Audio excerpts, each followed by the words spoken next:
الحمد لله رب العالمين والصلاة والسلام على سيد المرسلين أما بعد فأعوذ بالله من الشيطان الرجيم بسم الله الرحمن الرحيم الصلاة والسلام عليك يا رسول الله وعلى آلك وصحابك يا حبيب الله. 26 ذوالقعدہ کا یہ دوسرا آڈیو ہے. حضرت عمر فاروق رضی اللہ تعالی عنہ کے فضائل میں چند باتیں میں نے پچھلے آڈیو میں عرض کی تھیں. صحابہ، یہ روایت ہے کہ صحابہ کہتے تھے کہ جب سے حضرت عمر رضی اللہ تعالی عنہ اسلام میں داخل ہوئے ہماری عزت میں کمی آئی ہی نہیں. یعنی پہلے یہ حال تھا کہ مسلمانوں کو ظلم و ستم کا نشانہ بنایا جاتا رہا. حضرت عمر رضی اللہ تعالی عنہ کے بعد اس میں کمی آ گئی، بلکہ عزت بڑھنا شروع ہو گئی.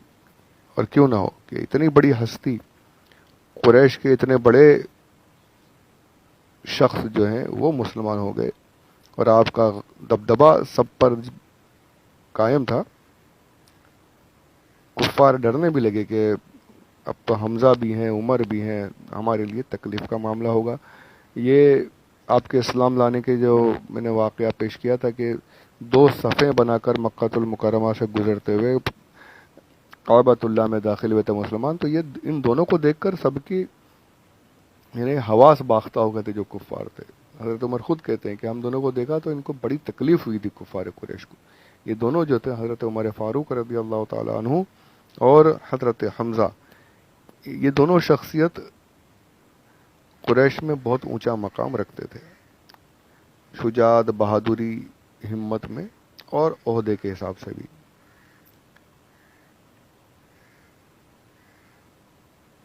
حضرت عمر رضی اللہ تعالی عنہ کا حال یہ ہے کہ آپ خود کہتے ہیں کہ ایک مرتبہ میں نے حضور سے عمرہ کی اجازت لی، سرکار نے مجھے اجازت عطا فرمائی اور ارشاد فرمایا کہ میرے بھائی ہمیں اپنی دعاؤں میں بھولنا مت، ہمیں بھی اپنی دعاؤں میں شامل کرنا. دیکھیں کتنا بڑا مقام ہے. حضرت عمر کہتے ہیں میرے لیے دنیا و معافیہ جو کچھ اس میں تھا، دنیا میں جو کچھ ہے، ان سب سے بڑھ کر یہ کلمات تھے کہ حضور نے مجھ سے دعا کے لیے ارشاد فرمایا. کتنا بڑا مقام ہے.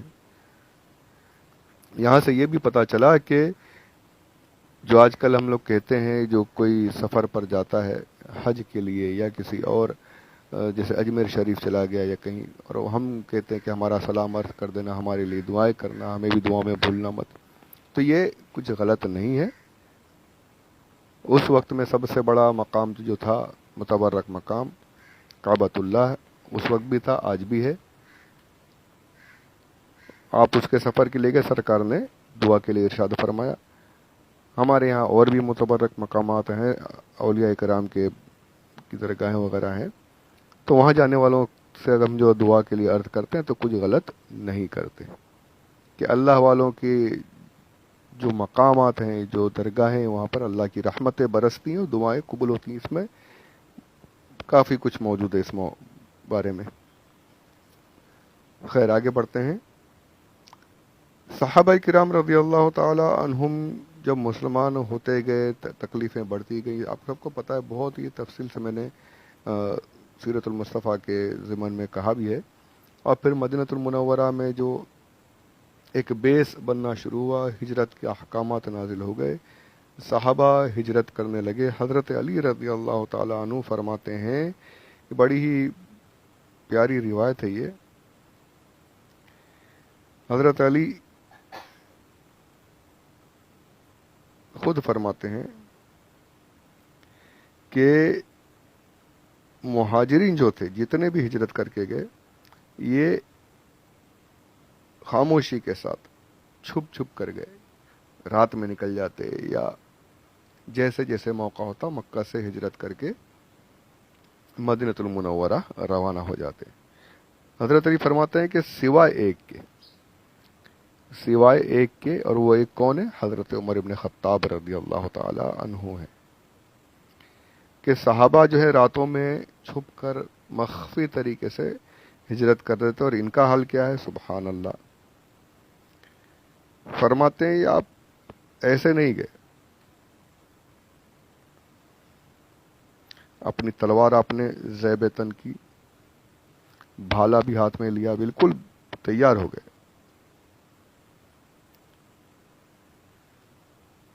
ڈھال, تلوار, ہتھیار وغیرہ پہن لیے اور سامان وغیرہ لے کر کعبۃ اللہ کی طرف گئے. یہ رات میں دن میں ہو رہا ہے سارا معاملہ. کعبۃ اللہ کی طرف گئے. وہاں پہ قریش کے کافی سردار بھی تھے, کافی لوگ وہاں بیٹھے ہوئے تھے. لوگوں نے دیکھا بھی آپ کو کہ بالکل یہ تلوار بھالے وغیرہ لے کر کے آ رہا ہے. سب کو دیکھا آپ نے بھی, انہوں نے ان کو دیکھا, اور آپ نے کعبۃ اللہ کا طواف فرمایا. کعبۃ اللہ کا طواف کیا. اب دیکھیے یعنی یہ کتنا صحابہ نے کس قدر قربانیاں پیش کی, یہ سوچنے کی بات ہے. آج ساری دنیا جو ہے کعبۃ اللہ کی طرف جانے کو تڑپتے ہیں کہ کعبۃ اللہ پہنچ جائے. جتنے مسلمان ہیں مکۃ المکرمہ پہنچ کر کعبۃ اللہ کا طواف کرنے کے لیے تڑپ رہے ہیں. اور صحابہ کا یہ حال ہے کہ وہیں پر رہتے ہیں, مکۃ المکرمہ میں ہی رہتے ہیں. کعبۃ اللہ آنکھوں کے سامنے ہے, جب چاہے چوم لیں, جب چاہے طواف کر لیں.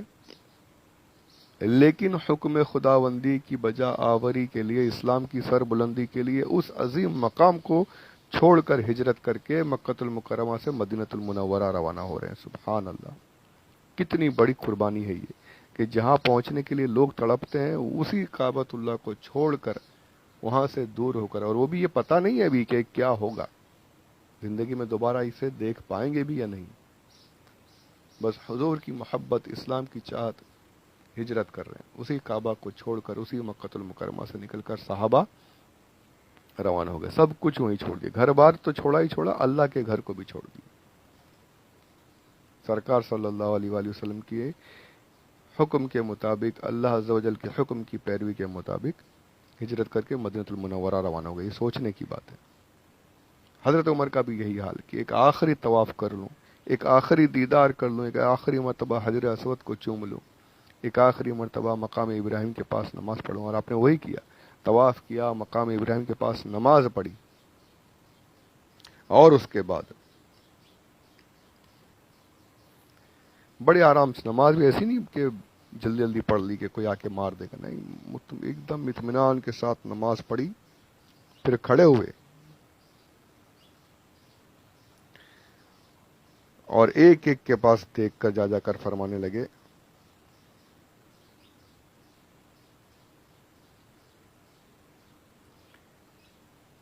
ایک بات سن لو. سب کو کہتے ہیں سنو, میں ہجرت کر کے جا رہا ہوں, مدینۃ المنورہ جا رہا ہوں. اگر تم میں سے کوئی یہ چاہتا ہے کہ اس کا چہرہ خاک آلود ہو جائے, یعنی زمین پر لڑا لڑا کر ماروں گا, نے اپنے سے ان الفاظ میں کہا کہ جو اگر چاہتا ہے کہ اس کا چہرہ زمین پر رگڑ دیا جائے, اس کا چہرہ خاک آلود ہو. اگر کوئی یہ چاہتا ہے کہ اس کی ماں اپنے بچے پر روئے, یعنی جب میں مار ڈالوں گا تو تمہاری ماں تمہارے لیے روئے گی. جو یہ چاہتا ہے کہ اس کے بچے یتیم ہو جائیں, جو یہ چاہتا ہے کہ اس کی بیوی بیوہ ہو جائے, آئے آئے باہر آ کر مل لے مجھ سے, مکہ کے باہر آ کر مل لے, مجھے روک کر دکھائے. بالکل یعنی دبدبے کے ساتھ کہ میں جا رہا ہوں. جس میں بولتے نا ہمت ہے تو کر روک کے دکھا, تو وہ آپ نے فرمایا اگر ہمت ہے تو میں جا رہا ہوں, روک کر دکھاؤں. جو مرنا چاہتا ہے وہ آ جائے باہر آ کر مل لے مجھ سے, جو روکنا, جو چاہتا ہے کہ اس کے بچے یتیم ہو جائیں وہ آ جائے باہر. سب کے سامنے اعلان کیا آپ نے. جتنے تھے سب کی بولتی بند ہو گئی. جتنے وہاں بیٹھے تھے کسی میں ہمت نہیں ہوئی کہ عمر کو روک سکے, اللہ کے شیر کو روک سکے. صحابہ جو دوسرے تھے, حضرت علی خود کہتے ہیں کہ چھپ چھپ کر گئے, خاموشی کے ساتھ گئے. یہ تو اعلان کر کے آؤ, کیا ہے ہمت تو روک کر دکھاؤ. یہ تھا جلال فاروقی. جتنے تھے, ابو جہل بھی وہاں, سب وہاں, کسی میں ہمت ہی نہیں ہوئی کہ ہاتھ بھی لگا سکے, روک بھی سکے. بالکل روب کے ساتھ, بلند آواز کے ساتھ پکارتے ہوئے پھر وہاں سے سب کے سامنے آپ روانہ ہوئے اور آپ نے ہجرت فرمائی. یہ حضرت عمر فاروق رضی اللہ تعالیٰ عنہ, ایسے جلال والے, ایسے دبدبے والے, ایسا وقار آپ کا, حق کے لیے بالکل ڈھال کی طرح کھڑے ہیں, دیوار کی طرح. کوئی آئے بول کر تو دکھائے. حق کے خلاف بات کر کے تو دکھائے. ایسی آپ نے ہجرت فرمائی. بدر کا واقعہ جو اس میں احد کے وقت میں، یعنی غزوہ احد میں جب حضور اکرم صلی اللہ علیہ وآلہ وسلم کے اوپر حملے ہوئے، دندان مبارک کچھ دانتوں کا کچھ حصہ شہید بھی ہوا. صحابہ حضور کو لے کر پہاڑ کی طرف اوپر روانہ ہو گئے. وہاں سے ابو جہل دوسرے پہاڑ سے چلانے لگا، ابو سفیان چلانے لگا. ابو جہل تم بدر میں مارا گیا تھا. ابو سفیان، کیا محمد ہے؟ سرکار نے صحابہ کو فرمایا کوئی جواب مت دو. کیا ابو بکر ہے؟ تب بھی سب خاموش رہے. کیا یہاں پر علی ہے؟ کیا عمر ہے؟ پھر کہتا ہے لگتا ہے سب کے سب مارے گئے. اب حضرت عمر جوش میں آ کے نہیں رکے، پھر چلا کر کہا، اسے ذلیل کیا ابو سفیان کو. اس وقت مسلمان نہیں ہوئے تھے وہ. ہم سب زندہ ہیں، مرے گا تو تو. ہم سب یہاں پر دیکھ، محمد بھی بالکل با حیات ہے، ہمارے ساتھ موجود ہے، سب زندہ ہیں. تو یہ خوش فہمی میں مت رہنا کہ تو نے شہید کر دیا میرے آقا کو. ایسا آپ کے اندر جذبہ تھا کہ خاموش رہ نہیں پاتے تھے. کفار کے سامنے تو بالکل کھڑے، اور کفار کے منافقین کے لیے بھی آپ ہمیشہ کھلی تلوار تھے. آئیں گے واقعات انشاءاللہ. ایک بڑا ہی بہت ہی پیارا واقعہ ہے، وہ آئے گا انشاءاللہ، آگے میں پیش کروں گا. تو یہ حضرت عمر رضی اللہ تعالیٰ عنہ کا دبدبا، ایسا جلال، ایسا وقار، ایسا روب کہ بڑے بڑے کفار بھی آپ کے سامنے ہمت نہیں کر سکتے تھے کہ آواز نکال سکیں. تو انشاءاللہ یہ آپ کی ہجرت کا واقعہ بھی آپ کی خدمت میں نے پیش کیا کہ کیسے آپ نے ہجرت فرمائی. آگے کے واقعات بھی آپ اگلے آڈیوز میں سماعت کریں گے. اللہ عز و جل ہمیں بھی جلال فاروقی اور حق کے لیے بالکل کھڑے ہونے کی توفیق عطا فرمائے. آپ کی جلال کا صدقہ عطا فرمائے ہمیں. آپ کے روب کا مسلمانوں کو ویسا روب